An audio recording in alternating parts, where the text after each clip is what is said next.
They marched into the American lines wearing U.S. uniforms, carrying American-issued M1 rifles, and packing U.S. standard-issue 30-round magazines. And for hours they moved among GD infantry with no one noticing.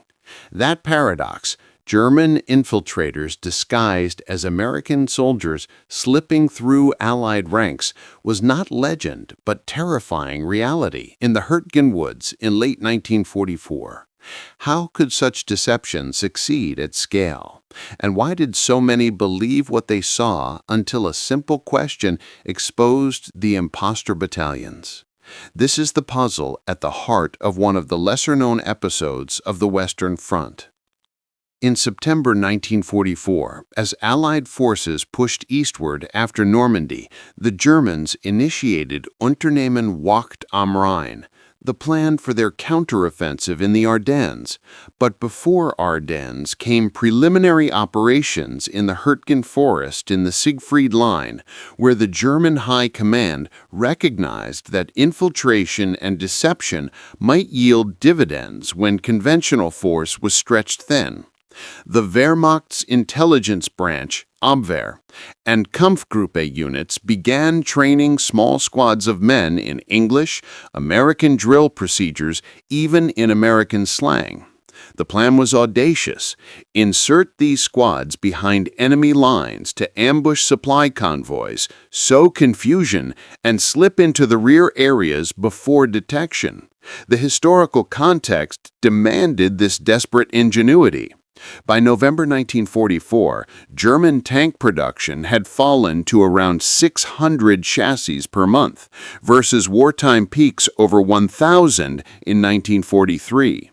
Fuel supplies shrank to fewer than 4,000 metric tons per day at the front, well below the 8,000 tons needed to power full U-boat and frontline operations. Manpower losses exceeded replacements. In October alone, the Heer lost over 90,000 men. Conventional massed attacks had become riskier. Infiltration offered asymmetric options. In early December, in the Hurtgen sector, 7th U.S. Infantry Division held a timbered ridge near the German border.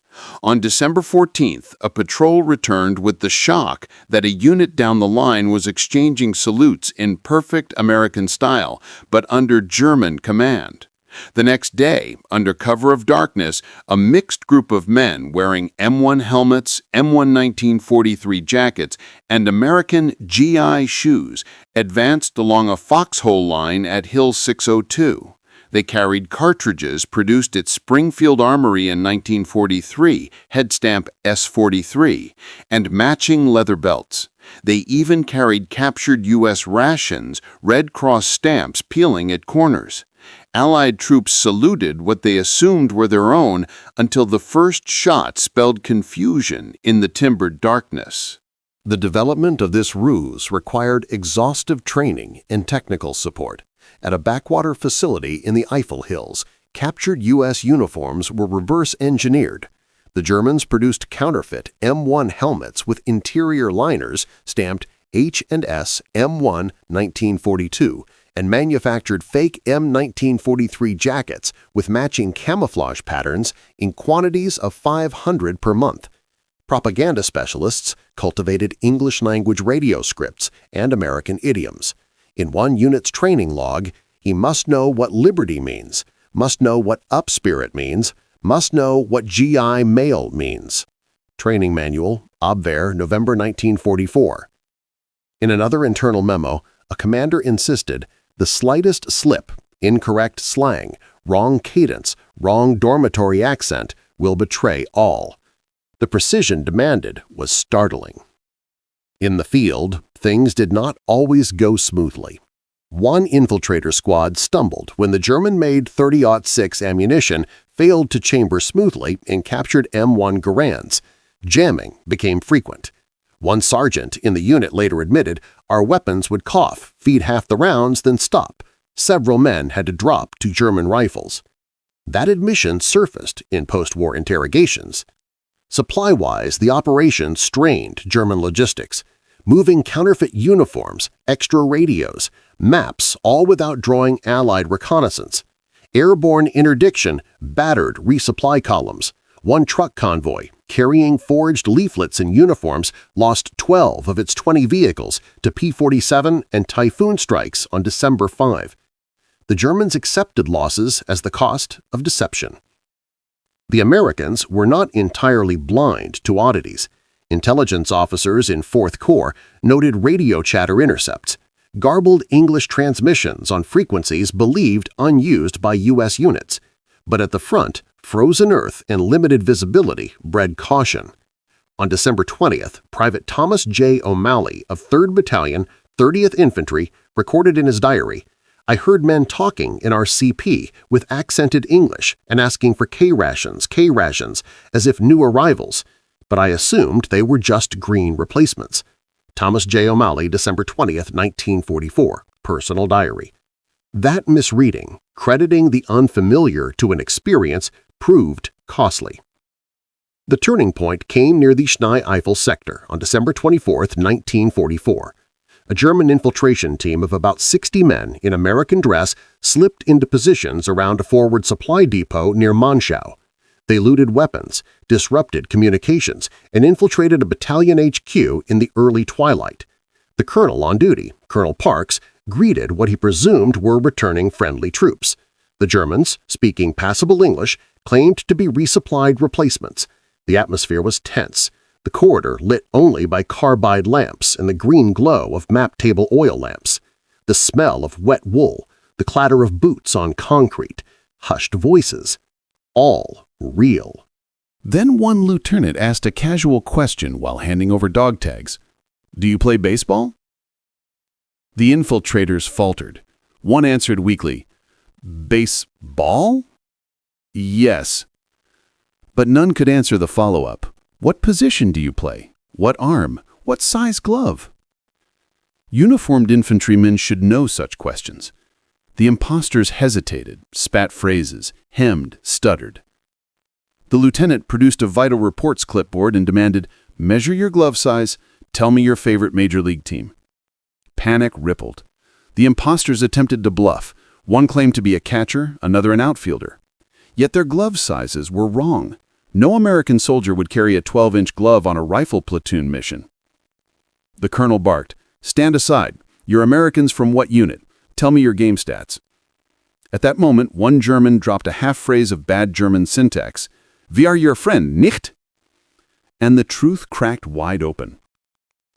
Once suspicion took root, the Americans sealed exits and prepped their Browning machine guns. In the firefight that ensued, 18 infiltrators were killed, 22 captured, and the rest scattered into the woods. The battalion lost 4 men in the clash, but communications and logistics were restored within 12 hours.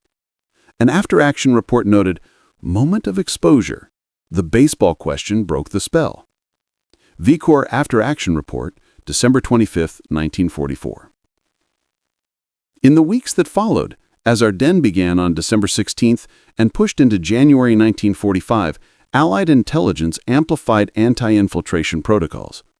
By January 10th, every returning soldier was required to give personal trivia, favorite hometown team, college alma mater, branch championship score.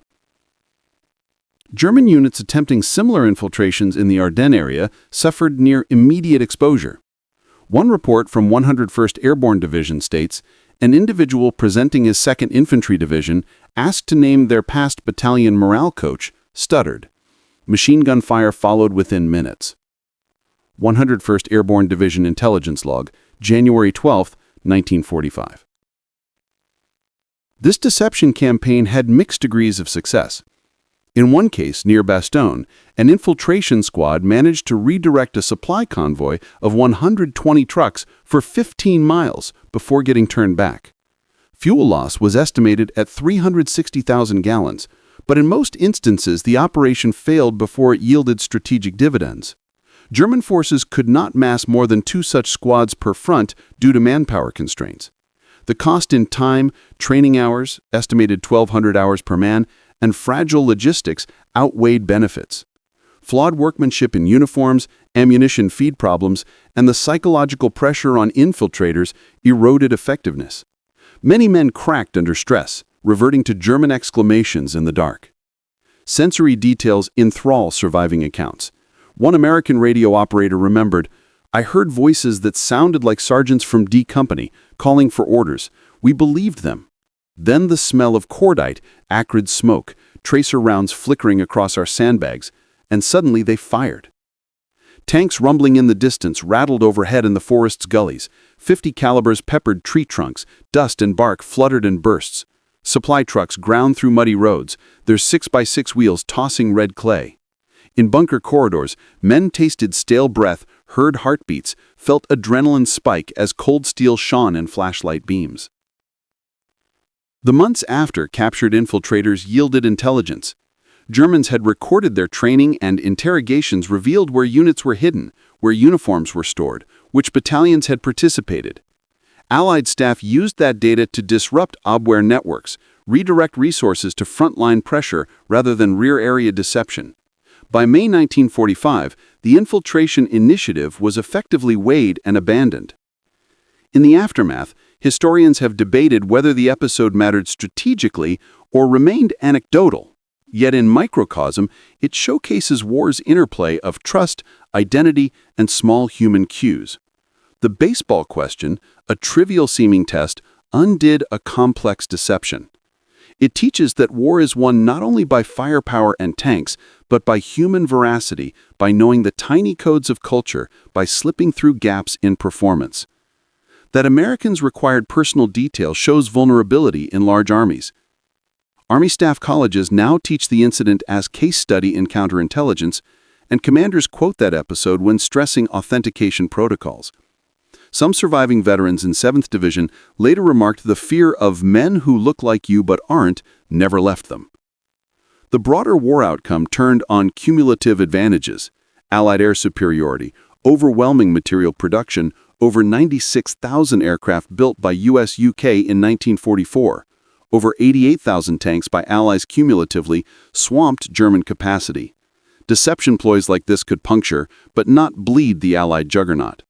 Those wearing American uniforms and walking through foxholes survived only until they failed a simple human question. The episode forces us to reconsider how identity and misrecognition function in warfare. Ultimately, the baseball question shattered the illusion, and the illusion's collapse altered a slice of frontline history.